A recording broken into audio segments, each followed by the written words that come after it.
పరిశుద్ధ లేఖనంలో పవిత్రటి వాక్యానికి మనం మనసిస్తాము. ప్రభు ఇచ్చిన సత్యాన్ని బట్టి ప్రభువును మనం స్తుతిస్తున్నాము. ప్రత్యేకముగా ఈ దినమున కాన్సిక్వెన్స్ ఆఫ్ సిన్ అనేటువంటి టాపిక్ మీద ధ్యానం చేద్దామని ఒక ఆలోచన గత వారం తెలియజేశాను. అంటే పాపము దాని యొక్క ద్వారా వచ్చేటువంటి ఫలితాలు. అయితే ప్రాముఖ్యంగా వాక్యాన్ని మనం అర్థం చేసుకొని వాక్య ప్రకారంగా ప్రభుని కనపరచడానికి మనం దీనిస్తున్నాము. మరొకసారి వాక్యం చదువుకున్న తర్వాత మనం ధ్యానానికి వెళ్దాము. రోమపత్రిక 2వ అధ్యాయము మొదటి వచనం చదువుతున్నాను. ఆ తర్వాత మనం ధ్యానానికి వెళ్దాం. Romans 2nd chapter 1st verse మాత్రం చదువుతున్నాను. కాబట్టి తీర్పు తీర్చు మనుష్యుడా, నీవెవడవైనను సరే నిరుత్తుడవై ఉన్నావు. దేని విషయంలో ఎదుటివానికి తీర్పు తీర్చుచున్నావో దాని విషయంలో నీవే నేరస్తుడవని తీర్పు తీర్చుకొనుచున్నావు. ఏలైనగా తీర్పు తీర్చు నీవును అట్టి కార్యములే చేయుచున్నావు కావా. దేవుడు తన వాక్య భాగమును దీవించును గాక. చదివిన లేఖన భాగాన్ని దేవునికి అప్పచెప్పి మనం ధ్యానానికి వెళ్దాము. ఆ దేవుని సల్లో మనుండగా ప్రార్థన అనేది ఒక విలువైంది. మరొకసారి ప్రార్థన చేస్తాను. కృపగల మా దేవ, దయగల మా ప్రభువ, మీ నామమునకు వందనాలు. మమ్మల్ని ప్రేమించి నీ బిడ్డగా మార్చుకొని నీ యొక్క సన్నిధిలో కూర్చొని ధ్యానించడానికి మీరు మాకు అందిస్తున్న మీ యొక్క సహాయంకై స్తుతి స్తోత్రం చెల్లిస్తున్నాం ప్రభువ. ప్రతి నెలలో ప్రభు ఒక్కొక్క భాగం తీసుకొని ధ్యానించడానికి సేవకులు మీరు ఏర్పాటు చేసి నడిపిస్తున్నారు. బలహీనాన్ని కూడా జ్ఞాపకం చేసుకొని ఈ నెలలో ప్రభువ మీరు అందిస్తున్నటువంటి యొక్క వర్తమానం బట్టి నీకు వందనాలు. కావాల్సిన జ్ఞానము ప్రభువ నీ యొక్క నడిపింపు దండిగా దయచేసి మీరు మహిమ పొందమని చేరువచ్చిన పరిశుద్ధులందరూ బట్టి నీకు వందనాలు.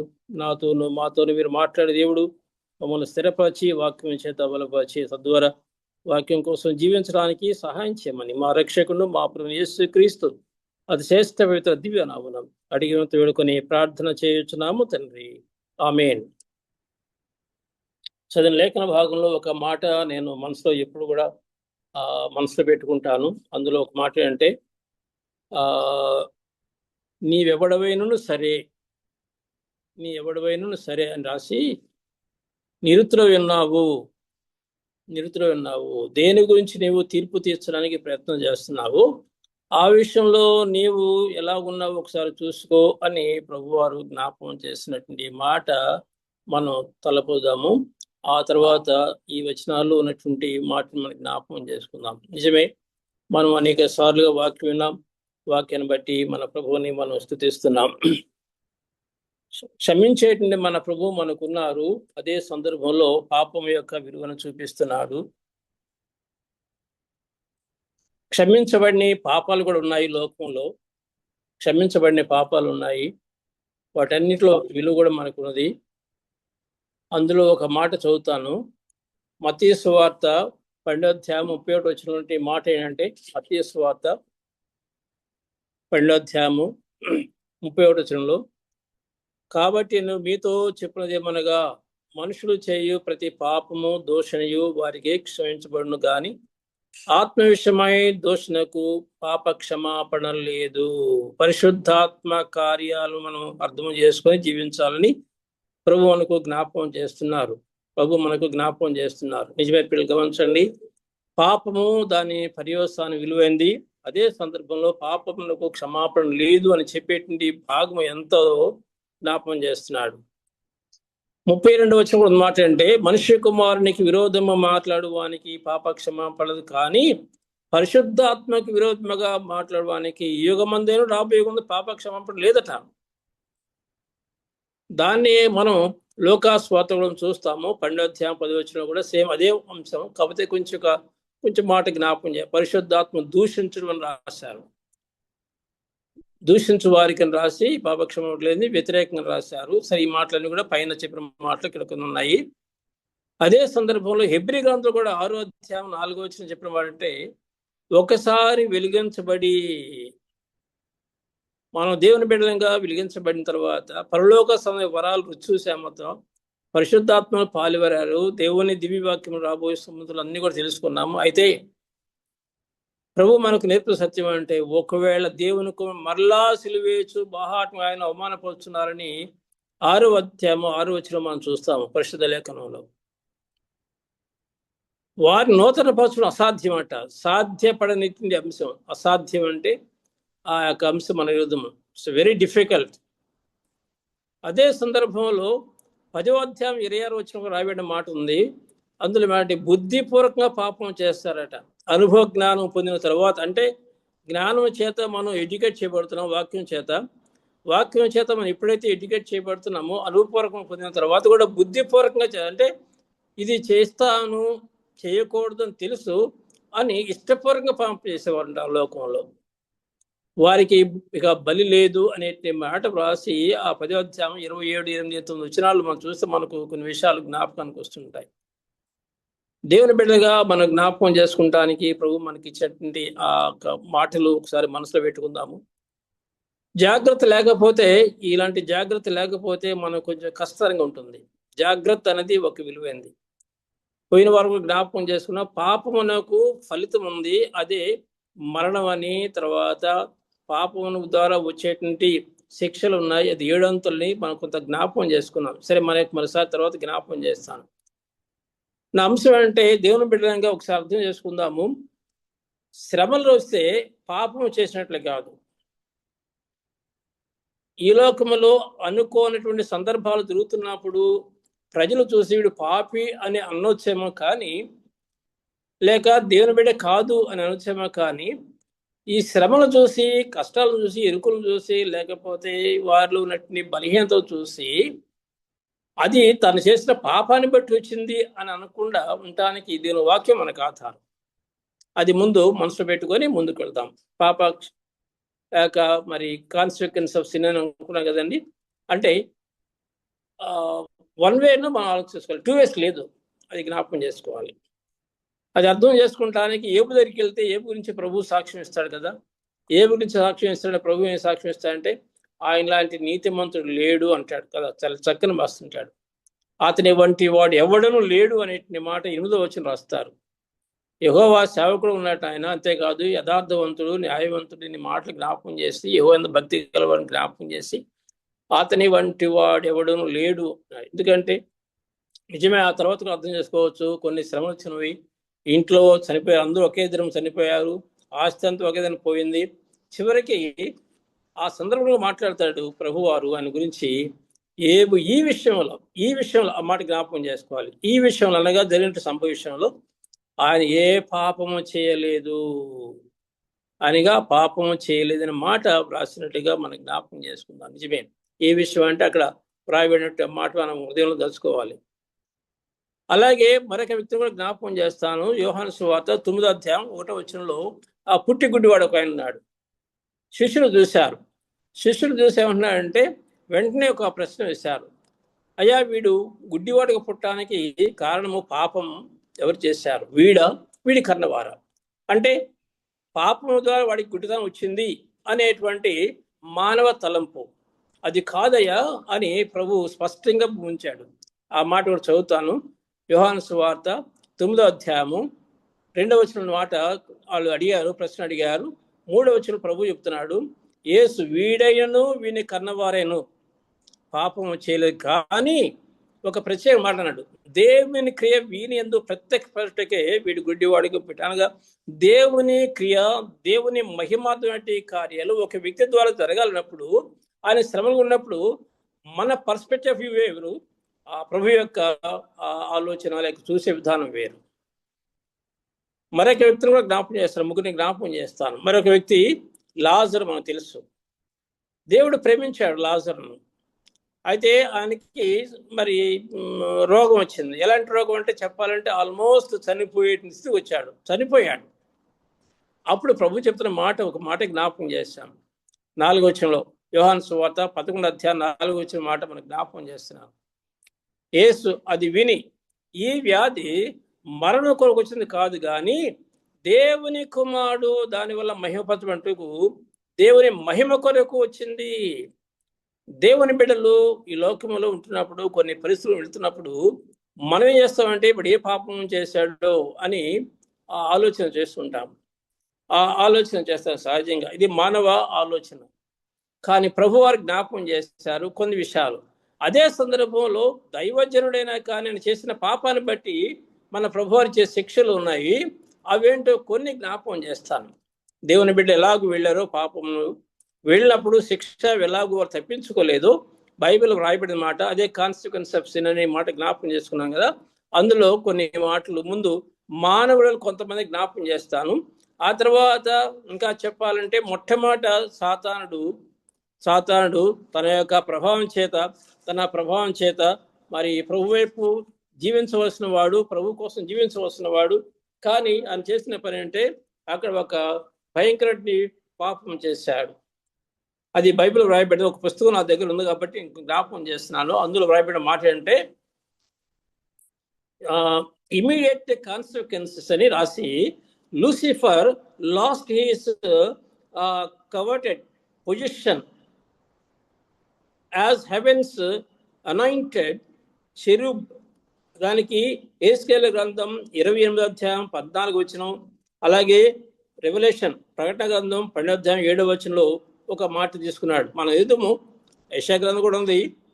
గర్విష్ఠుడై గర్వముతో తన జీవితాన్ని అక్కడ మరి ఉన్నప్పుడు ప్రభు యొక్క స్థానాన్ని తీసుకుంటానికి ఆయన ప్రయాసపడినప్పుడు ప్రభువారు నిజముగా ఆయన్ని ఎలాగో ఈవెందో ఆయన దేవదూతలో ప్రధానమైన దేవదూతగా కనిపించినప్పటికీ తనలో ఉన్న పాపాన్ని బట్టి వెంటనే ఆయన్ని మరి శిక్ష ఇచ్చినట్టుగా మరి యుద్ధము శిక్ష గురినట్టుగా చూస్తాం.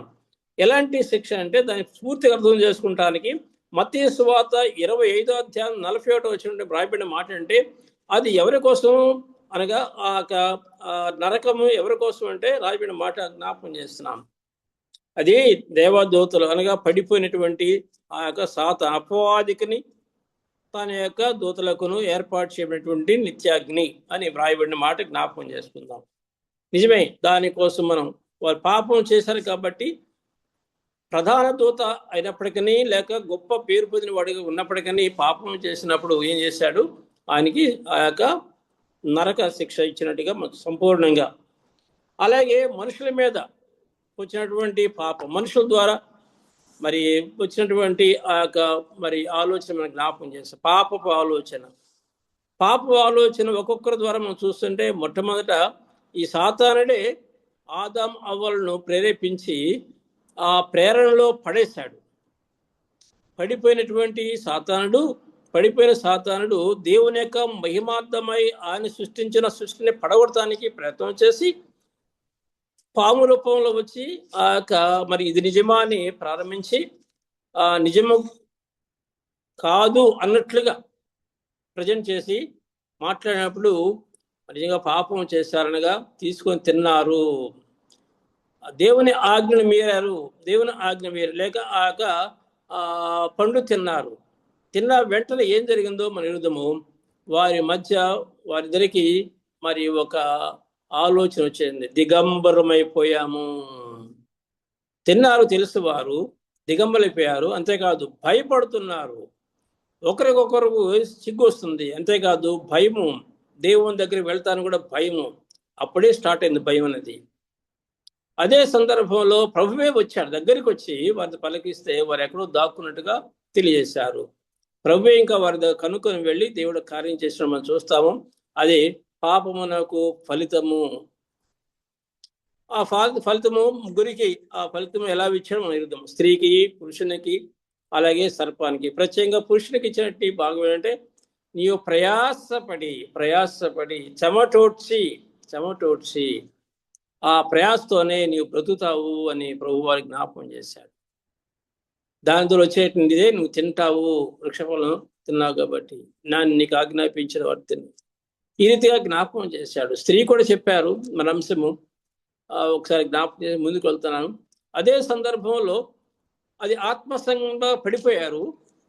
ఆత్మసంగంగా పడిపోయినటువంటి ప్రారంభం అది కనిపిస్తుంది. శరీర సంబంధం కూడా ఇప్పుడు వారి కుమారులు ఇద్దరు కూడా ఆరాధన చేశారు, వెళ్ళారు. ఆ 4వ అధ్యాయంలో కయ్యూను హేబేలు చివరికి హేబేలును చంపివేశాడు. ప్రభువే ఆ యొక్క రక్తము మరి మొరపెడుచుండగా దగ్గరికి వచ్చి మాట్లాడతాడు కయ్యంతో. మాట్లాడినప్పుడు నేనేమి కావలి వాడినా అన్నట్టు మాట్లాడాడు. ప్రభువారు వెంటనే జ్ఞాపకం చేశారు. చేసినప్పుడు ఆయన పలికిన మాట అంటే అయ్యో అని చెప్పేసి నా దోషశిక్ష నేను భరింపనంత గొప్పది అని తెలుసుకున్నాడు. అనగా పాపమును ప్రభు చూశాడు, పాపమును గ్రహించాడు, తర్వాత పాప శిక్ష కూడా అక్కడ ఉన్నట్టుగా అంటే he's not the respecter of ద పర్సన్స్. అదే పక్షపాతం ఆయనకు లేదు. అట్టి మొట్టమొదటి కుమారుడు ఉండవచ్చు, తల్లిదండ్రులకు పుట్టిన మొట్టమొదటి కుమారుడు కనిపించవచ్చు. పాపము చేస్తే ఏ పాపం అంటే సరైనటువంటి ఆరాధన చేయలేదు, విశ్వాసం లేకుండా చేశాడు. ఒకవేళ ప్రభువారు ఆరాధన అంగీకరించకపోతే తను సరి చేసుకోవాలి. ప్రభువు చెప్పారు సరి చేసుకోవాలి, కానీ సరి చేసుకోవట్లేదు. కోపం వచ్చేస్తుంది. ఈ కోపాన్ని గురించి మన ప్రభుని యేసుక్రీస్తు వారు కొండ మీద ప్రసంగము అంటాం కదా, మత్తయి సువార్త 5, 6, 7 అక్కడ చెప్పినట్టు అంశాలు వేరు వేరుగా ఉన్నప్పటికీ ఒక ప్రార్థన చేయలేకపోతే, ఉపవాస ప్రార్థన చేయలేకపోతే, దాన ధర్మాలు చేయలేకపోతే ఆ విషయాలు ప్రక్కన పెడతాము, దానికి అర్థం ఉంది. కానీ కోపము గురించి ఏం తీసుకెళ్ళంటే నరకాగ్నికి తీసుకెళ్తున్నాడు. అది ఒకసారి చదువుకుంటే మనకు అర్థమవుతుంది కదండి. అంటే ప్రభువారు గొప్ప అంశాన్ని ఇక్కడ జ్ఞాపకం చేసి మన మధ్య ఉంచాడు. అది ఒక పాపము ప్రవేశించింది, అనగా ఆత్మస్థమైన పాపం ప్రవేశించింది, శరీరం కూడా పాపం ప్రవేశించింది అని మనం జ్ఞాపకం చేసుకుందాం. ఇది అర్థం చేసుకుంటూ కొంతమందిని మనసులో పెట్టుకోవాలని మనం ధ్యానం చేయాలని ఇష్టపడుతున్నాను. ఇది మన 6లో మరొకరు ఏంటంటే ప్రభు వారు జ్ఞాపకం చేస్తున్న మాట 19వ అధ్యాయంలో 16 వచ్చి ఉంది. 19వ అధ్యాయం అనగా అక్కడ మరి సొదొమ గొమొర్రా లెక్క మరి పాపము చాలా భయంకరం ఉంది. అయితే అందులో వారు ఉన్నారు, లోతు భార్య, అలాగే వారందరూ కూడా. కానీ అక్కడ ఒక వాక్యం చెప్పారు, వారిని విడిపించడానికి దేవుడు పంపించాడు దేవదూతను. విడిపించడానికి ప్రయత్నం చేస్తున్నారు, బయటికి బలవంతంగా తీసుకొచ్చారు. బయటికి తీసుకొచ్చి ఒక మాట అన్నాడు, పారిపోండి. అదే 17 వచనంలో, 19, 17 ఆదికాండం 19వ అధ్యాయం 17 వచనంలో రాయబడిన మాట అంటే పారిపోండి, అంతేకాదు వెనక చూడొద్దు. పారిపోండి, వెనక చూడొద్దు, చూడకము అన్నాడు. అయితే చివరికి పారిపోతూ లోతు మరి చిన్న అడిగాడయ్యా, చాలా దూరం అయింది, సరే వెళ్ళు అన్నాడు, పర్మిషన్ ఇచ్చాడు. వెళ్తున్నారు. చివరికి లోతు భార్య ఏం చేసిందో మన ఎరుదము. లోతు భార్య వెనక్కి చూసింది, వెనక్కి తిరిగి చూసింది. అదే 26 వచనం ఉంటుంది, 19వ అధ్యాయం 26 వచనం ఉంది. లోతు భార్య అతని వెనక నుండి తిరిగి చూసి ఒక ఉప్పు స్తంభం అయిపోయింది. సహజంగా ఉప్పు స్తంభం అంటే మనకు తెలుసు, సో మరి ఎండకు కూడా కరిగిపోతుంది. అలాంటి కరిగిపోయినటువంటి ఉప్పు స్తంభం అయింది. నిజమే, ఆ దేవుని మాట వినకపోతే, దేవుని ఆజ్ఞ అర్థం చేసుకోకపోతే, అందుకనే ప్రభువు జ్ఞాపకం చేశాడు, తెలిసి అంశము, తెలియని అంశం. Don't be ignorant of things అని గ్రంథం రాశాడు. అనగా తెలిసి తెలియట ఉండొద్దు, తెలుసుకొని జీవించడానికి మనం ప్రయాసపడాలని ప్రభు మనకు జ్ఞాపకం చేస్తున్నాడు. అదే సందర్భంలో మరొక మాటని జ్ఞాపకం చేస్తాను. మోషే కుటుంబంలో ఒక విలువైన కుటుంబం చెప్పాలంటే, మోషే కుటుంబం చాలా విలువైన కుటుంబం. ఆ తల్లిదండ్రులు చాలా చక్కగా పెంచారు వారిని. మోషేను, అహరోనును, మిరియామును పెంచారు, బాగా పెంచారు. చక్కగానే వారు పరిచయంలో పాలు పొందుతున్నారు. వెంటనే ఒక చెడ్డ తలంపు వచ్చేస్తుంది. అదే సంఖ్యాకాండము 12వ అధ్యాయం 1వ వచనం చూస్తుంటే మనకు అర్థమవుతుంది. ఒక రీజన్ అక్కడ ఉంది, ఏంటంటే మోషే కూసు స్త్రీని పెళ్లి చేసుకున్నానని చెప్పేసి ఒక మాట ఒకటి. అంతేకాదు అందులో ఇంకొక మాట ఏంటంటే, మీ చేతనే పలికించిన యెహోవా మా చేత పలికించలేదా. This is comparison. ఈ పాపం కూడా బహు భయంకరమైనది. ఇది ఆ దినంలో కాదు, ఈ దినాల్లో కూడా ప్రారంభమైంది. ఆ దినాల్లో కాదు, క్రొత్త నిబంధన దినాల్లో కూడా ప్రారంభమైంది. అంటే ఇక్కడ మనం చూస్తుంటే ఒక కుటుంబము లేక ఒక సంఘం అనుకుందాం. ఆ సంఘాల్లో అంటే దేవుని వాక్యానికి విధేయత చూపించే పరిస్థితి ఇక్కడ కనిపిస్తుంది. ఊరకనే కాంపిటీషన్ లాగా ఉన్నట్టు కనిపిస్తుంది కదండి. వెంటనే ప్రభువారు జ్ఞాపకం చేశారు, జ్ఞాపకం చేశారు. ఏం జ్ఞాపకం చేశారంటే దేవుని యొక్క కోపము ఆయన మీద వచ్చినట్టు జ్ఞాపకం చేశారు. దేవుని కోపం రాగానే ఏమైపోయిందని కుష్టి వ్యాధికి వెళ్తుంది. కుష్టి వ్యాధి ఉంది. అప్పుడు అయ్యో ప్రభు అని మేము వివేకంగా చేసి ప్రవర్తించామని అహరోను ప్రార్థన చేస్తుంటాడు. ఆ తర్వాత వారి అంశంలో మన యుద్ధము ప్రార్థనా పూర్వకంగా ప్రభు చూడగా మరి ప్రభు వారు అన్నాడు, కొంతకాలము బయట ఉండవలసిందే అన్నాడు. ఆ తర్వాత కార్యం జరిగిందనుకోండి, అంటే పాపమునకు పర్యవసానం ఉంది అనే మాట జ్ఞాపకం చేసి వారు ఎంతటి వారైనా సరే ఆ మాట మనసు పెట్టుకోం. మొట్టమొదటిగా నా మట్టుకు నేను, మన మట్టుకు మనం, తెలిసిన పరిధిలో తెలిసిన విషయంలో మనం అదిగా అధిగమించి చేస్తే వచ్చే దేవునితో మనకు జ్ఞాపకం చేస్తున్నాడు. అంతేకాదు అక్కడ మన 16 అధ్యాయంలో ఒక మాట జ్ఞాపకం చేస్తాను. వారి ఇంటి వాళ్ళే కాదు, చాలా మంది అక్కడ విరోధంగా పోగుపడ్డారట. ఆ పోగుబడిన వాళ్ళు అక్కడ ఉన్నారు, 16 అధ్యాయంలో ఉన్నారు. వారందరూ మరి ఏమంటారంటే విరోధంగా పోగుబడి ఎవరికి? మోషేకు అహరోనుకు విరోధంగా పోగుబడి, మాతో మీకు పని లేదు, మేమందరం పరిశుద్ధులమే, యెహోవా మా మధ్య ఉన్నాడు, వారి మధ్య ఉన్నాడు, యెహోవా సంఘం మీద మిమ్మల్ని మీరు ఎలా హెచ్చించుకుంటున్నారు. వారు హెచ్చించుకోలేదు చెప్పాలంటే, వారు పని చేస్తున్నారు, వారు పని చేసుకుంటున్నారు, ఆ భాగం కలిగి ఉంటున్నారు వారు, అహరోను మోషే. కానీ వీరు ఎలా చూశారంటే హెచ్చించుకుంటున్నారు అని చూశారు. మన ప్రభు వారు వెంటనే చూశారు. వారు చూసిన తర్వాత వారికి చెప్పారు. ఆ కోరహు వారి సంబంధంతో ఎలా వచ్చారో మనకు తెలుసు. వారు ఎలాగూ మరి భూమి మరి నెరవేర్చి వారిని ఎలాగూ వారి నాశనం అయ్యారో మనకు తెలుసు. సో ఈ మాట ఒకసారి జ్ఞాపకం చేసుకుని ముందుకు వెళ్తాను. కొంతమందిని మనసులో పెట్టుకుని ముందుకు వెళ్ళాలని ఇష్టపడుతున్నాను. అంటే ప్రభువారు ఎంతటి వారినైనా ఆయన లక్ష్య పెట్టేవాడు కాదు. యెహోవా వారితో మాట్లాడి వారికి చేసి వాటిని మనకు జ్ఞాపకం, ఎందుకంటే యుగాంతమున మనం బుద్ధి కలిగి జీవించడానికి మన కోసం రాసి పెట్టాడు. కొన్ని అన్నీ రాసి పెట్టుకుంటారు కదా, ప్రభు చెప్పారు కదా, యోహాను సువార్తలో యోహాను ద్వారా జ్ఞాపకం చేశారు. అన్నీ రాస్తే భూలోకమే చాలదట, కొన్ని ప్రాముఖ్య అంశాలు జ్ఞాపకం చేసుకుంటాం. అలాగే సంఖ్యాకాండం 20 అధ్యాయం 8 వచ్చిన మాట మరొకసారి జ్ఞాపకం చేస్తాను. పరిచయలో ఉన్నాడు మోషే, పరిచయలో ఉన్నాడు, పరిచయం చేస్తున్నాడు. అక్కర కలిగి ఉన్నారు దేవుని బిడ్డలు. అక్కర కలిగి ఉన్నప్పుడు ప్రార్థన చేస్తున్నాడు. ప్రార్థన చేస్తే దేవుని సహాయం అందుకుంటున్నారు. ప్రభువారు చెబుతున్నారు, ఇదిగో ఆ బండ ఉంది కదా, ఆ బండ దగ్గరికి వెళ్ళండి, సమాజం పోగు చేసుకోండి, వారి కన్ను ఎదుట ఆ బండతో మాట్లాడు అన్నాడు. 8వ వచనంలో, సంఖ్యాకాండం 20 అధ్యాయము 8వ వచనంలో వ్రాయబడిన మాట, బండతో మాట్లాడు, అది నీళ్ళిస్తుంది అన్నాడు. కానీ ఏమి జరిగిందో మనకి జ్ఞాపకం చేసుకుంటున్నాం. కోపం వచ్చింది, అంతేకాదు వారిని ద్రోహులారని పలికాడు. అంతేకాదు అక్కడ మనం చూస్తున్నప్పుడు ప్రభువు చెప్పినట్లు కాకుండా అంతకుముందు ఉన్న అనుభవం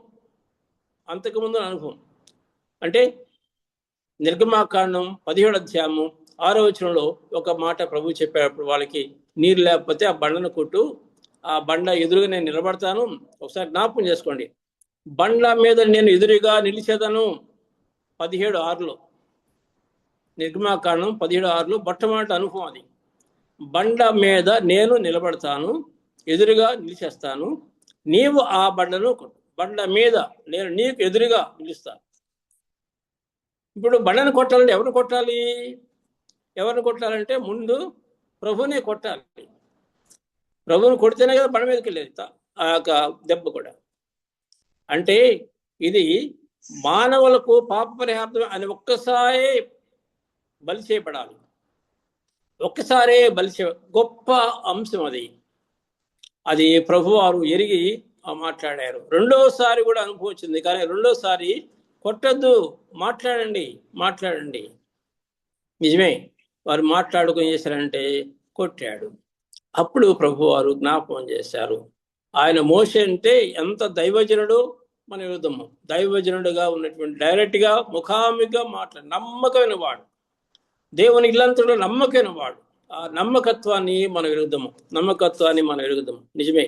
గమనించండి, ఆ టైం చూసుకుంటున్నాను, క్షమించండి. నమ్మకమైనటువంటి వాడిగా ఉన్నటువంటి మోషే చివరికి దేవుని యొక్క క్రమాన్ని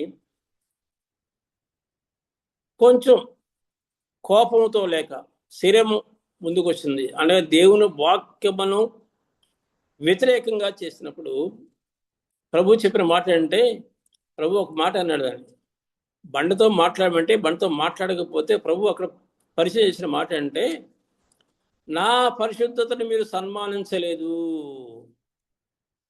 నా పరిశుద్ధతను మీరు సన్మానించడం నమ్ముకోలేదు అని 12వ వచనం 20వ అధ్యాయం సంఖ్యాకాండము 20వ అధ్యాయము 12వ వచనం మాట ఉంటుంది. అంటే ఆయన మాట వినటమే ఆయన సన్మానించటం, లేక పరిశుద్ధతను సన్మానించటం, ఆయన గొప్ప పరిశుద్ధతను సన్మానించటం. నిజమే ప్రియుల, అది మనం లోపం కలిగిన. అందుకనే ప్రభువారు మనకు అనేక సార్లు గ్రంథము చదవండి చదవండి చదవండి, వినండి వినండి అని చెబుతూ ఒక మాట అంటాడు, సమాజం కూట మానవద్దు, సమాజం కూట మానొద్దు, సమాజం కూట మానొద్దు. మానిపోవటానికి ప్రేరేపించేవాళ్ళు చాలా మంది ఉంటారు, మానివేయటానికి ప్రేరేపించేవారు చాలా మంది కనిపిస్తారు. ఆదివారం వెళ్తే సరిపోతుందిలే, ఆ ప్రార్థనకు మనం వెళ్ళాలా, లేకపోతే బైబిల్ స్టడీకి మనం వెళ్ళాలా, లేకపోతే హోల్ నైట్ మనం వెళ్ళాలా, మనం ప్రార్థన చేసుకుంటున్నాం కదా, ఇలాంటివన్నీ కూడా ప్రతి స్పెషల్ మీటింగ్స్ అక్కడికి వెళ్ళాలా, ఏమి వెళ్తే ఏముంది, ఇలాంటివన్నీ కూడా సాతాను తీసుకొస్తుంటాడు. మన వ్యక్తిగతంగా ఏదైనా బలహీనత ఉంటే ఆగిపోవటం వేరే, కానీ ఈ రీతిగా మాట్లాడుకుంటూ ఆగిపోవటం అనేది అది ఎంత భయంకరమో జ్ఞాపకం చేస్తాం. మరొక అనుభవాన్ని కూడా జ్ఞాపకం, అంటే పెద్ద పెద్ద భక్తులను జ్ఞాపకం చేసుకున్నాం ఇప్పుడు మన అంశంలో. ఆ భక్తుల్లో ఒక భక్తుడు దావీదు తన అనుభవంలో 4 పాపాలు నేను స్టడీ చేస్తున్నాను, అయినా ప్రభువా దాంట్లో కూడా ఆయన వదిలిపెట్టలేదు. పాపము దాని పర్యవసానం మనిషి గురించి జ్ఞాపకం చేస్తున్నాను. దేవుని మందసమును తీసుకురావాలి, పట్టబడి దేవుని మందసము ఫిలిస్తీన్ల మధ్య ఉన్నది, అక్కడ తీసుకురావాలి. అయితే కొత్త బండి మీద ఎక్కించి గిబియాలో ఉన్న అబీనాదాబు యొక్క ఇంట్లో నుండి తీసుకొని రాగా అని 2వ సమూయేలు గ్రంథం 6వ అధ్యాయం 3వ వచనం రాయబడింది. 2వ సమూయేలు గ్రంథం 6వ అధ్యాయం 3వ వచనం రాయబడిన మాట అంటే, కొత్త బండి, నిజమే మంచి ఆలోచన, కొత్త బండి అంటే మంచి ఆలోచన, అంటే ఆనర్ చేస్తూనే ఉంటుంది, కానీ క్రమం తప్పింది. బళ్ళ మీద కాదు దేవుని యొక్క మందసం మోయబట్టం, దేవుని యాజకులుగా ఉన్నటువంటి వారు ఆ మందసాన్ని మోయాలి, మనుషులు మోయాలి. ముందు 2 వెనక 2 అలా ఉండాలి, మనం తిరుగుదాము. అయితే ఆ రీతిగా వారు చేయకుండా కొత్తబడి మంచి ఆలోచనట్టుగా మన ప్రభువు యేసుక్రీస్తు వారు ఆయనకు సంభవించేటువంటి ఆ విషయాలు పేతురుతోనూ శిష్యులతో మాట్లాడుతుండగా, అయ్యో నీకు దూరం అవును కాక అని పేతురు మాట్లాడతాడు. అంటే మంచి ఆలోచన, అయ్యో నీలాంటి వాడికి శ్రమలయ్యా, అమ్మో ఇలా కొడతారా, నన్ను దూరం అవుతాయి అని మాట్లాడాడు. వెంటనే ప్రభు చెప్పాడు, ఇది సాతాను ఆలోచన, సాతాన వెనుకపో అన్నాడు. కొన్ని సందర్భంలో కొన్ని మనం గౌరవించినట్టుగా ఉంటుంది, కానీ గౌరవార్థం ఉంటుంది, కానీ అది దేవుని వాక్యానికి క్రమంగా ఉన్నప్పుడు అర్థం చేసుకోవాలి. దేవుని మందసము నిజంగా మన మందిరానికి లేక మన ప్రాంతంలోకి రావాలి, మన యొక్క దావీదు పట్టణానికి ఉండాలి అని ఒక మంచి ఆలోచన. కానీ తీసుకొచ్చే విధానము కొన్నిసార్లు గ్రంథము మనకు ఏమి బోధిస్తుందో కొన్ని సందర్భాల్లో అది మర్చిపోయి వ్యతిరేకంగా చేయడానికి ప్రయత్నం చేస్తుంటాం. నా మట్టుకు నేను, మన మట్టుకు మనం కొన్నిసార్లు బలహీనలు అయిపోతున్నాం. అందుకనే ప్రభు వారు వాక్యం చేత మనతో మాట్లాడుతున్నప్పుడు ప్రభు దగ్గరికి వెళ్ళి క్షమాపణ కోరుకుంటాం. ఆ యొక్క సెన్స్ మనకు ఉండాలి, లేకపోతే వాతవేడి మనసాక్షి ఉండకూడదు, లేక ముద్దుబాటేటువంటి మనసు అంతా ఉండకూడదు. ఇక్కడ మనం చెప్పిన మాట ఏంటంటే, దావీదు ఒక మందసం విషయంలో నిజమే తీసుకొస్తున్నప్పుడు ఏమైంది, ఎద్దులో కాలు జరిపాడు, పడిపోతామని ఉజ్జయ చేయబెట్టాడు, పాపం ఉజ్జయ చనిపోయాడు. ఆయన చేసినటువంటి పొరపాటు, దావీదు చేసిన పొరపాటు క్రమంగా చెప్పవలసిన వాడు, ఎలా తీసుకురావాలో తెలుసుకోవాల్సిన వాడు తెలుసుకోలేదు. తర్వాత తెలుసుకున్నాను అనుకోండి, తర్వాత తెలుసుకొని తీసుకొస్తారు, ఇంట్లో పెడతారు. ఆ తర్వాత మన అంశం అది కాదు, 2వ అంశంకి వెళ్తున్నాను. దావీదు తన అనుభవంలో 2వ పాపం ఏంటంటే, యుద్ధానికి వెళ్ళవలసిన వాడు యుద్ధానికి వెళ్ళలేదు, పరిచయం చేస్తున్నాడు. పరిచర్యకులకు ఇంట్లో ఉండి ఊరికి ముచ్చట్లు ఉంటే ముచ్చట్లే కాదు, ఇంకా చెప్పాలంటే ముసలి ముచ్చట్లాగా వాదనలు పెట్టుకుంటూ మాట్లాడుకుని ఉంటారు. దేవుని యొక్క పరిచయలో వర్షిప్ కావచ్చు, బైబిల్ స్టడీస్ కావచ్చు, లేదా అవుట్రీచ్ కావచ్చు, వీటంట్లో వెళ్ళాలి. కానీ వెళ్లకుండా బలహీనత ఉంది. కానీ ఎలా ఉందంటే ఫ్రీగా తిరుగుతున్నాడు ఈ యొక్క దావీదు. యుద్ధానికి వెళ్ళవలసిన వాడు యుద్ధానికి వెళ్లకుండా ఫ్రీగా తిరుగుతున్నాడు. ఆ సందర్భంలో జరిగిన అంశము మన ఎరుగుదము, పాపంలో పడిపోయాడు. నిజమే. ఆ పాప పరిహారముగా ఏంటంటే నీకు పుట్టిన కుమారుడు చచ్చిపోతాడన్నాడు. నిజమే. కొత్త సమయానికి ఆ కుమారుడు పుట్టాడు. కొంత తర్వాత ఎదిగాడు. తర్వాత తను చనిపోవటానికి ఇష్టం ఉన్నప్పుడు, రోగ్రస్తం ఉన్నప్పుడు దుఃఖించి ఉపవాసంతో ప్రార్థన చేశాడు. ఎంత దుఃఖించాడంటే తన చుట్టూ అందరూ కూడా భయపడుతున్నారు. అయ్యో ఏమవుతుంది, ఇంత దుఃఖంలో పడిపోయాడు. చివరికి వారి గుసగుసలు వచ్చేసి ఏంటంటే చనిపోయాడని అర్థం చేసుకున్నాడు. ఇక అయిపోయింది, ఆ భోజనం పెట్టండి అన్నాడు. ఇప్పుడు వారికి భయం వేస్తుంది, మనం చెబితే ఏముంటుందని.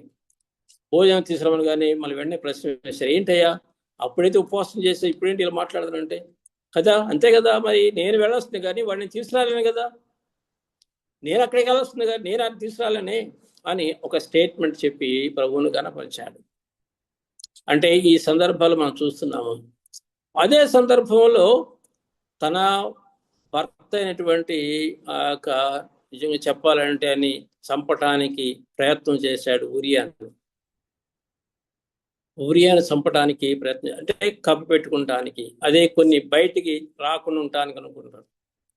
కొన్ని తప్పులు చేస్తుంటారు, ఇతరులకి ఏమి కనబడకూడదు, దాన్ని మ్యానిపులేట్ చేద్దాం అన్నట్టుగా ఉంటుంది అనమాట. ఎవరికి తెలియదు అన్నట్టుగా. ఎందుకంటే తనకున్న జ్ఞానం గట్టి, తనకున్న జ్ఞానంతో చేస్తుంటారు వారు.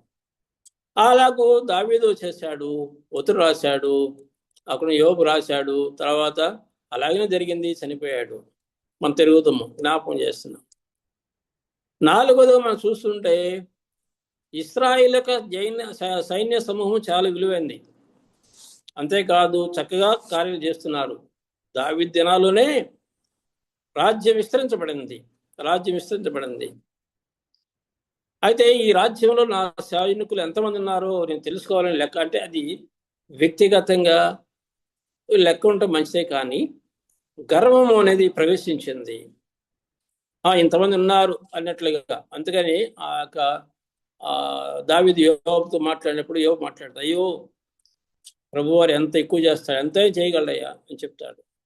100 కూడా ఎక్కువ మందిని చేయగలడు. కానీ ఎందుకు వచ్చింది అంటే నో చెయ్యి అన్నాడు. అది సాతాను ప్రేరణకు లొంగిపోయినటువంటి దావీదు. అది మొదటి దినవృత్తాంత గ్రంథం 21వ అధ్యాయం 1వ వచనం నుంచి మనం చదువుకుని మనకు అర్థమవుతుంది. మొదటి దినవృత్తాంత గ్రంథం 21వ అధ్యాయం 1వ వచనం. ఎందుకు ఈ భక్తుల యొక్క చరిత్రను రాసిపెట్టాడు, వారి పాపము పర్యవసానం ఎలాగో వారు అనుభవించారో మనం కూడా ఈ లోకములో దేవునికి అవిధేయతగా జీవిస్తే, అందుకని ఆ మాట చదువుకున్న మొట్టమాట, మనం ఎవడవైనా సరే ఆ మాట విన్నప్పుడే నా గుండెలో బాణం వేసినట్టుగా అప్పుడప్పుడు జ్ఞాపకం చేసుకుంటాను. కొంతమంది మనల్ని ప్రేమించవచ్చు, మనల్ని గొప్పగా మాట్లాడుకోవచ్చు, మన బలహీనతలు మనకు తెలుసు. మన ప్రభు దగ్గర ఎప్పుడు వెళ్తామంటే ప్రభు యొక్క వాక్యం దగ్గరికి వెళ్తేనే మనకు తెలుస్తుంది. వాక్యం ఏమి విసర్జించబడుతుందో, ఆయనకి ఏది హేయమైనదో, ఆయనకి అసమైనది ఏమిటో, మనం ఏమి విసర్జించాలో, మనం ఎలాగ ఎదగాలో, ఇవన్నీ ఒకసారి చదువుకుంటే మైండ్లో పెట్టుకుంటే వాటిలో మనం ఎక్కడ మనం పడిపోతున్నాము. ఆయనకి 6 అసమైన కారణం హేయమని అంటాడు కదా, 7 కూడా అంటాడు కదా. ఇలాంటి అంశాలు మనం చదువుకుంటే మన ధ్యానం నా అంశాన్ని కాదు జ్ఞాపకం చేస్తున్నాను. సో మనకి వీ హ్యావ్ ఎ 2 నేచర్స్. నేను ఎప్పుడు కూడా జ్ఞాపకం చేసుకుంటాను. ఒకటి గాడ్లీ నేచర్, తర్వాత శరీరమైనటువంటి నేచర్, దాన్ని సిన్ఫుల్ నేచర్. మనం పాపులం, ఆదాము అవ్వల ద్వారా మనకు పాపం ప్రవేశించింది, మనం పాపం అయిపోయాం. పాపులం కాబట్టి మనం పాపం చేస్తున్నాం కాబట్టి పాపులు కాదు. మనం పాపులం కాబట్టి ఆ పాప క్షమాపణ ప్రభు దగ్గర మనం పొందుతూ కొన్ని సందర్భంలో ఈ సాతాను యొక్క ప్రేరణకు లొంగిన వారమై పాపం చేయడం అవకాశం ఉంది. కాబట్టి జాగ్రత్త పడండి అని ఈ పాపాన్ని గురించినటువంటి ఆ టీచింగ్ ప్రభు మనకి ఇచ్చాడు. ఎంతో మందిని మనకు జ్ఞాపకం చేశాడు. నా స్టడీలో చాలా మందిని ఉన్నాయి. ఒక్కొక్కరు చూస్తుంటే బైబిల్ అంతటా చదువుకుంటే కొన్ని కనిపిస్తుంటాయి. ఆయన ఎవరిని కూడా స్పేర్ చేయలేదు. సాతాను ప్రేరేపణకు లొంగిపోకుండా మనం జీవించాలని, ప్రభు దగ్గర విచారించాలని మనం జ్ఞాపకం చేసుకున్నాం కదా. కోపము రగులుకున్న తర్వాత ఏమైందో మనకు తెలుసు, ఎంతమంది చనిపోయారో తెలుసు. తర్వాత మరొక వ్యక్తిని జ్ఞాపకం చేస్తాము ఒక సమయాన్ని బట్టి. దైవజనుడు ఎలీషా దినాల్లో గెహాజీ అనేటువంటి దాసున్నాడు. నయమాను ప్రభు కృపను బట్టి మేలు పొందాడు. అదే 2వ రాజుల గ్రంథం 5వ అధ్యాయం మనం చూస్తాము. 20 వచ్చిన తర్వాత అక్కడ రాయబడిన మాటలు చూస్తే మనకు విలువైన మాటలు కనిపిస్తాయి. చివరికి మేలు పొందాడు నయమాను. కొంత మరి సహాయం చేయడానికి ఆయన దగ్గర ఉన్నటువంటి ఆ వస్తువులు ఇచ్చేద్దామని వచ్చాడు. నాకు అక్కర్లేదు, వెళ్ళిపోమన్నాడు. అయ్యో అయితే కొంచెం మట్టి నాకంటే సరే మట్టి తీసుకెళ్ళిపో అన్నాడు. ఎందుకంటే రాజుగారితో ఉండాలి కాబట్టి ఆయనతో పాటు మరి గుడికి వెళ్ళాలి. అమ్మో నేను ఆ దేవుడు నేను మొక్కను, నా ప్రభుకే నేను మొక్కుతా, నాకు ఆ దేవుడే యెహోవా దేవుడు అన్నట్లుగా నేను ఆ మట్టి వేసుకొని నేను పూర్తిగా ఆ మనసంతా పెట్టుకుంటా అని చెబుతూ మనసు తీసుకుని నిర్ణయం తీసుకొని ఇవ్వడానికి ఇష్టపడ్డాడు. వద్దని చెప్పాడు, వెళ్ళిపోతున్నాడు. ఇది విన్నాడు గెహాజీ అక్కడ నుండి. విని వెళ్ళాడు, తెచ్చుకున్న తర్వాత దైవజనుడితో మరి ముందు నిలబడ్డాడు. దైవజనుడు మాట్లాడుతున్న మాట అంటే, ద్రవ్యములను, వస్త్రములను, ఒలివ చెట్ల తోటలను, ద్రాక్ష తోటలను, గొర్రెలను, ఎడ్లను, దాసదాసులను సంపాదించుకుంటకు ఇది సమయమా? దేవుని బిడ్డలుగా ఒకసారి మనం జ్ఞాపకం చేసుకుందాం. మన సంపాదన ఏంటి? ఈ లోకంలో మన సంపాదన కోసం మనం దేవుని బిడ్డలుగా దేవుడు మనకిచ్చిన బాధ్యత పరిచర్య కోసం ప్రభువారి పనులు ప్రోత్సహిస్తూ జీవిస్తుంటే నిజంగా మరి కూర్చొని తింటూ ఒక సింహాసనం వేసుకున్నట్లుగా నాకు ఎంత ఉంది, నేను ఎంత గొప్పవాడిని, ఈ దినానికి చెప్పాలంటే ఒక ఏసీ కూడా ఏర్పాటు చేసుకున్నారు మందిరాల్లో. మంచిదే, సంతోషం దాన్ని. కానీ మిగిలిన వాటిని మనం ఖర్చు పెట్టకుండా ఉండకూడదు కదా. ఏ సువార్త కోసం మనం ప్రయత్నాలు, ఏ సేవకులు మనం పోషించాలో. ఒక సహోదరు బాగులేదు చెప్పారండి, హాస్పిటల్ ఉన్నారని చెప్పారని అనుకోండి, కనీసం ఒక 1000 రూపాయలు, ఒక 500 రూపాయలు ఆ బిడ్డకు పంపిస్తుంటే ఎవరు సంతోషమే కదా. నీకున్నటువంటి ఆ యొక్క ఆశీర్వాదం ఇతరుల కోసం అని అర్థం చేసుకో. ఆ గెహాజీ ఏం చేశాడు? తెచ్చుకున్నందుకు తెలియదు అనుకున్నాడు. చివరికి ఏమి తెలుస్తుందో ప్రభు చెప్పాడు, చూపించాడు కూడా. ఎలా చూపించాడు మనం తెలుద్దాం. కాబట్టి సమయం కాదు అని జ్ఞాపకం చేస్తాడు. నిజమే, క్రొత్త నిబంధనలు మనం చూస్తాం కదా, అన్య సభ్యులు చూస్తాం, ఇస్కరియోతును చూస్తాం. కొంతమంది ఇలా మనం జ్ఞాపకం చేసుకోవచ్చు. మన ప్రభు మనకి ఇచ్చేటువంటి గొప్ప ఆలోచన ఏంటంటే, దేవుని బిడ్డలంగా లోకంలో ప్రభు కోసం మనం జీవిస్తున్నటువంటి మనం యాత్రా జీవితంలో ప్రభుని ఇచ్చించడానికి దేవుడు మనకి ఇచ్చేటువంటి గొప్ప ఆశీర్వాదం అంటే ఆయన బిడ్డలంగా మనం జీవిద్దాం. పాపము దాని పర్యవసానం బహు భయంకరమైనది. మరొకటి జ్ఞాపకం చేస్తానంటే, ఈ యొక్క పుస్తకం మాట జ్ఞాపకం చేస్తున్నాను. మనిషి మీదకి వచ్చినట్టు పాపాలు physical death and also spiritual death అని మనిషి గురించి రాస్తూ ఫిజికల్ డెత్ ఏంటో స్పిరిచువల్ డెత్ ఏంటో మనకి జ్ఞాపకం చేస్తాడు. ఫిజికల్ డెత్ సపరేషన్, ఆ సపరేషన్లో శరీరము ఆత్మ, లేక శరీరం చివరికి మన అయిపోతుంది, ఆత్మ దేవుని దయచేస్తే దేవుని దగ్గరికి వెళ్తుంది. అదే 2 సందర్భంలో స్పిరిచువల్ డెత్ గురించి వ్రాయమాటలు ఆయన కొన్ని చాలా ఇచ్చాడు. అయితే నా అంశము అది ధ్యానం చేయటం కాదు, కానీ జ్ఞాపకం చేస్తాను. మనల్ని చీకట్లోనికి నడిపించేటువంటి సాతాను కార్యాలు ఉన్నాయి. సాతాను కార్యాలు వ్రాయబడిన జ్ఞాపకం చేస్తాడు. మన హృదయం కూడా గ్రహించని స్థితికి వెళ్ళిపోతుంది. రెఫరెన్స్ ఇచ్చారు కానీ జ్ఞాపకం చేస్తాం, చదవట్లేదు. అపోస్తల కార్య గ్రంథం 28వ అధ్యాయం 27 వచనం రాసాం. వారి హృదయం క్రొవ్వింది అంటాడు. హృదయము క్రొవ్వింది. ఈతిగా అంశాలు జ్ఞాపకం చేసుకుందాము. పాపము దాన్ని పర్యవసానం. అన్నయ్య సభ్యురాలు కూడా అంతే కదండి. అన్నయ్య సభ్యులు ఏం చేశారు? మంత్రి ఉద్యమం వారు చేసిన పనులు ఇవన్నీ దీంట్లో కనిపిస్తాయి. ఆత్మ సంబంధంగా అద్భుతమైన కార్యం చేయాలనుకున్నాడు. అందరూ ఎలాగ వెళ్తాను, నేను కూడా వెళ్దాం అనుకున్నాడు. వారి పొలం అమ్ముకుంటే నేను కూడా పొలం వేస్తాను అనుకున్నాడు. ఆత్మ సంబంధంగా చేస్తాను అనుకున్నాడు పాపం. తనుకున్నటువంటి ఫిజికల్ అంతా నాకు అక్కర్లేక నేను ఆత్మసంగా ప్రభువులు ఎదగాలి అనుకున్నాడు. చివరికి వెంటనే సాతానికి ఆలోచించింది. సో ఈ రీతిగా జ్ఞాపకం చేస్తాను. ఇంకొకటి అపాన్ నేచర్ అని వ్రాసాడు ఈయన. అంటే పాపము మానవ ద్వారా, పాపము సాతానైనటువంటి ఆ యొక్క లూసిఫర్ ద్వారా వచ్చినప్పుడు చివరికి అది దేని మీద ఎఫెక్ట్ అయిందంటే సృష్టి మీద కూడా ఎఫెక్ట్ అయింది. మొట్టమొదటి మనం చూస్తాం, ఆదాము అవ్వలు ఎప్పుడైతే పాపం చేశారో ప్రభు అక్కడ చెప్పినట్టే ముండ్ల పొదలు లేక ముండ్ల కంపలు పెరుగుతాయి అని రాశాడు. ముండ్లు ముండ్లు ముండ్లు. అంతేకాదు ఆ శాకాహారం ఉదయం మాంసాహారం కూడా స్టార్ట్ అవుతుంది, మాంసం ఉదయం తింటారని కూడా జ్ఞాపకం చేశాడు. అంటే సృష్టి మీద పడుతున్న మాట జ్ఞాపకం చేశాడు. ఒకదాన్ని ఒకటి చంపుకొని తింటారు. ఇక సృష్టి మీద పడుతున్నటువంటి భాగం ఆ చెట్లు కూడా ముళ్ళ కంపులు అని రాస్తాడు ఇంగ్లీష్లో మాటలు. అలాగే ఇంకా చెప్పాలంటే ప్రభు కూడా బాధపడుతున్నట్టుగా చూస్తాం. ఆయన రాసినట్టే అపాన్ గాడ్ హిమ్సెల్ఫ్ అని రాశాడు. దాంట్లో ఒక మాట రాశాడంటే యోహాను సువార్త 5వ అధ్యాయం 17 రాసిన మాట, but Jesus answered them, my father worketh hitherto and I worketh. మన పాప క్షమాపణ నిమిత్తమై ఆయన పని చేయటానికి ఎంత ప్రయాసపడి వచ్చాడో ఆయన మీద పడినటువంటి ఆ భారం, ఈ మానవాళ్ళని పడిపోయిన మానవుని క్షమించాలి, విమోచించాలి, సంపూర్ణంగా విమోచించాలి. ఏ ఆక నిత్య జీవాన్ని వారు పోగొట్టుకున్నారు, ఆ నిత్య జీవం సంపూర్ణంగా అనుభవించాలని నిజంగా ప్రభువారు అక్కడ అందించిన మాట ఈ పుస్తకంలో నాకున్న పుస్తకం మాట మీకు జ్ఞాపకం చేస్తాను. కొన్ని సందర్భాల్లో ప్రభువారు కూడా బాధపడతాడు. తన బిడ్డల యొక్క పరిస్థితి చూసి సంపూర్ణ రక్షణ అందించాలని ఆయన మన కోసం చేసినటువంటి అంశం జ్ఞాపకం చేస్తాడు. నిజమే, దేవుడు తన బిడ్డలను ధైర్యపరిచే దేవుడు, తన బిడ్డలను బలపరిచే దేవుడు. అదే సందర్భంలో స్థానిక సంఘాల్లో మనం ఉంటుండగా సంఘాల మధ్య ప్రభువారు మనకిచ్చేటువంటి ఒక బాధ్యతను తెలుసుకున్న వారమై పాప క్షమాపణ ప్రభు మనకి ఇస్తున్నాడు. అది ప్రభు చిత్తమైతే నెక్స్ట్ టైం ఎలాగో పాప క్షమాపణ ఇచ్చాడు, ఆ పాప క్షమాపణ ఎలా దొరికిందో, పాత నిబంధన ఎలాగింది, తర్వాత కొత్త నిబంధన ఎలాగ వచ్చింది, ఆ తర్వాత అది ఇప్పుడు మనకు ఎలాగో దొరుకుతుంది, అవన్నీ కూడా తర్వాత మనం జ్ఞాపకం చేసుకుందాము.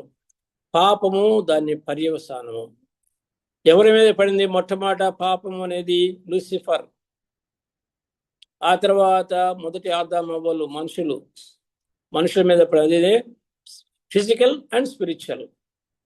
అదే తర్వాత మనం చూసాము అందులో సృష్టి లేక భూమి మీద కదా భూలోకం చెడిపోయింది. నోవాహు దినాలు చెప్పిన మాట అదే కదా, భూలోకం చెడిపోయింది. ఎప్పటి నుంచి? బాల్యం నుంచే చెడ్డ రాశాడు. అలాంటి వారికి ఒక పాఠం చెప్పడానికి నిజంగా జలప్రలను పంపించి సృష్టి అంతా కూడా నాశనం చేశాడు. సృష్టి అంతా కూడా నాశనం అయిపోయింది. చెట్లు మునిగిపోయినాయి, వృక్షాలే కాదు, ఇంకా చెప్పాలంటే జంతువులు, పక్షులు అన్నీ కూడా నిజమే. కానీ ఆ యొక్క వరదలో కూడా ప్రకాశించేటువంటి ఒలివ చెట్టు ఉంటుందనే విషయాన్ని ప్రభు జ్ఞాపకం చేశాడు. అది కూడా మునిగిపోయింది. చివరికి ఒక దినం నుంచి ప్రభువారు ఆ యొక్క జలప్రయం యొక్క ప్రభావాన్ని తగ్గించడానికి ప్రయత్నం చేసినప్పుడు నోవాహు అనుకున్నాడు, ఆయన కొన్ని లోపల పెట్టుకున్నాడు కదా, పంపించాడు కదా, దాని ప్రకారం పంపించాడు కదా, వాటిని పంపించి తెలుసుకుందాం అనుకున్నాడు. ముందు ఆయన పంపించినటువంటి పక్షులు మనకు తెలుదుము, పక్షుల ద్వారా కాకి, తర్వాత పావురము, ఈ రెండు ద్వారా ఆయన తెలుసుకుంటానికి ప్రయాసపడ్డాడు. నిజమే, సృష్టి కూడా నాశనట్టుగా మనం చూస్తాము. ఒక దినం రాబోతుంది, ఆయన అన్నాడు, నా మాట ఎన్నడను గతించదు కానీ భూమి ఆకాశం గతించిపోతాయి, భూమి ఆకాశం గతించిపోతుంది, పంచభూతం వ్రేణమై, ఎంత మాట అండి, పడిపోతాయి అని ప్రభువు చెప్పాడు. ఒక దినం రాబోతుంది, ఆయన తన బిడ్డలను తన మహిమను తీసుకెళ్తాడు. ఆయన రాజు రాబోతున్నాడు. అందుకని జాగ్రత్త కలిగి మనం జీవించడానికి ప్రభు మనకి ఇచ్చినటువంటి పరిశుద్ధ లేఖనాలు. మన లోపం కలిగిన వారు మనుషులం కదా, ఏ నిమిషంలో ఎలాగూ మనిషి పడిపోతాడో మనకు తెలియదు. అందుకని జాగ్రత్తగా చూసుకొనుడి అని నేను ఎప్పుడు కూడా జ్ఞాపకం చేసుకుంటాను. మన కాన్ఫరెన్స్లో కూడా ఈ మాట ప్రాక్టికల్ టాక్ చేసుకున్నాను. మనందరూ కూడా నేర్చుకుంటానికి కదా. ఆ అంశంలో చూస్తే 2 కొరింథీ పత్రిక 7వ అధ్యాయంలో చెప్పిన మాట ఒక చదివి ముగిస్తాను. 2 కొరింథీ పత్రిక 7వ అధ్యాయంలో ఒకసారి ధ్యానం చేసుకోండి. 7వ అధ్యాయం మొదటి వచనం, ప్రియులారా, మనకు ఈ వాగ్దానం పైన ఉన్నాయి కనుక దేవుని భయముతో పరిశుద్ధతను సంపూర్తి చేసుకొనొచ్చు, శరీరముకును ఆత్మకును కలిగిన సమస్త కల్మషం నుండి మనల్ని పవిత్రులుగా చేసుకొందాము.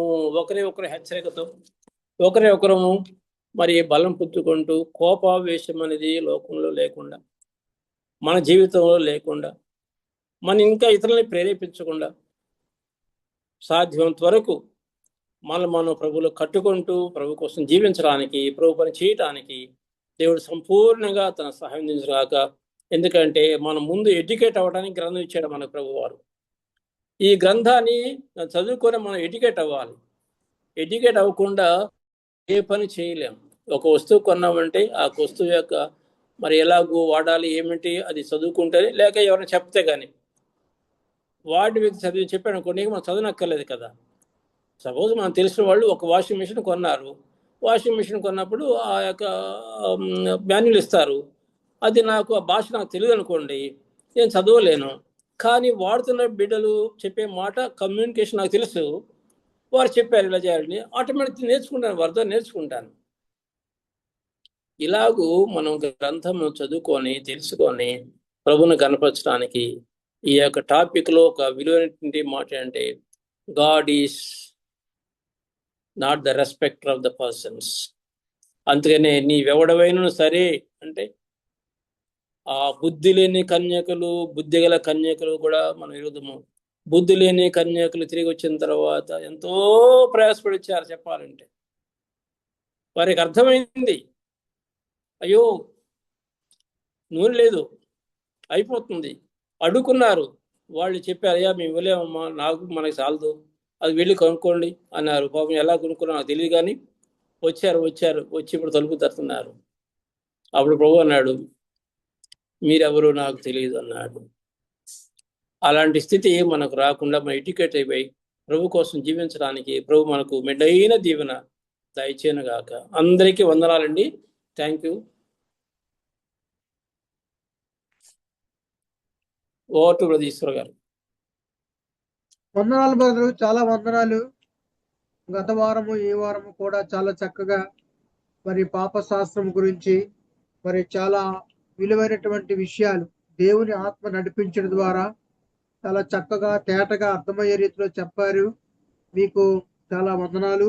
మరి ఈ రోజు కూడా పాపము యొక్క పరివేశానం అనే విషయాలను పుట్టుగుడ్డు వాడిని ఉదాహరించారు. అలాగే మరి ప్రభు లాజరును ఉదాహరించారు. ఈ విధంగా మరి పాపమునకు పర్యవసానం ఉంది అని మరి దావీదు జీవితంలో కూడా 4 సంభవాలను కూడా మాకు చాలా తేటగా తెలియజేస్తున్నందుకు మరి ఈ జూమ్ మీటింగ్ తరపున మీకు మా వందనాలు తెలియజేస్తూ